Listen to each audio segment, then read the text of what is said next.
सागर, अतिशय अवघड टप्पा मानला जातो तो म्हणजे दिवे घाट। आणि दिवे घाटामध्ये जे वारकरी असतात, पायी चालत असतात, त्या वारकऱ्यांची सेवा करण्यासाठी बाईक ॲम्ब्युलन्स या ठिकाणी दाखल आहेत। ताई, आपलं नाव सांगा आणि कशा प्रकारे तुम्ही भाविकांना सेवा देता त्याबद्दल काय सांगाल? रामकृष्ण हरी, माझं नाव सुनीता कुंजीरे आणि आम्ही 2015 पासून दरवर्षी बाईक ॲम्ब्युलन्स म्हणून सेवा देतो वारकरींना। आता 15 आमचे बाईकर्स आहेत, सगळे गेलेले आता सगळे जे पडलेले आहेत, काय काय बेशुद्ध होतात, बीपी हाय होतं त्यांचं उन्हात आणाचं, तर हे सगळं आम्ही सेवा करतो। आमचे ॲम्ब्युलन्सेस आहेत, सगळ्या टप्प्याटप्प्याला दिवे घाटला थांबलेले आहेत।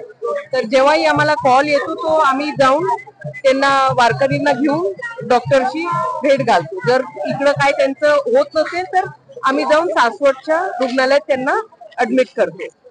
तर बाकी आम्ही फर्स्ट एड पण देतो, पायांना असं बाम लावतो, मूव लावतो, स्प्रे करतो, हे बाकी सगळी सेवा असते वारकऱ्यांसाठी। एकंदरीत पुणे ते सासवड हा अतिशय मोठा टप्पा असतो आणि त्यातले त्या दिवे घाट म्हणलं तर वेडीवाकडे वळण असतात किंवा लाखो भाविक या ठिकाणी दिवे घाटामधून टप्पा पार करत असतात। तर तुम्ही कशा प्रकारे या भाविकांच्या या रोड मधून वाट करून त्यांना सेवा देता? तर हेच एक माध्यम आहे, छोटीशी स्कूटी, हळूहळू आम्ही साईडनी जातो।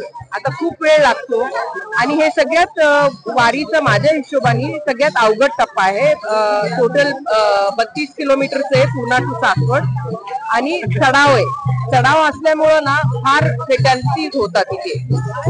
ह्याच्यामध्ये पोलीस पण आहेत आमच्या बरोबर, संरक्षण करतायत सगळ्यांचे।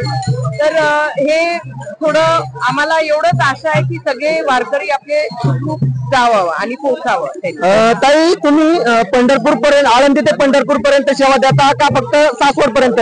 नाही, आम्ही आळंदी ते बारामतीची पुढची वेगळे लोक असतात। तर आम्ही रोज सकाळी येतो, जे ते टप्पा असतो तिकडे आम्ही साईड जिथं ॲम्ब्युलन्सेस असतात आम्ही त्यांच्या बरोबर प्रवास करतो आणि रात्री परत घरी जातो पुण्याला। नक्कीच सागर, या ताई अतिशय स्वतःच्या हिमतीवरती बाईक ॲम्ब्युलन्स घेऊन रुग्णांसाठी धावून जातात, तरी इथून पुढे त्या बारामती पर्यंत जाणार आहेत आपल्या भाविकांची सेवा करण्यासाठी आणि त्यांच्या हातून चांगली सेवा घडो। धन्यवाद।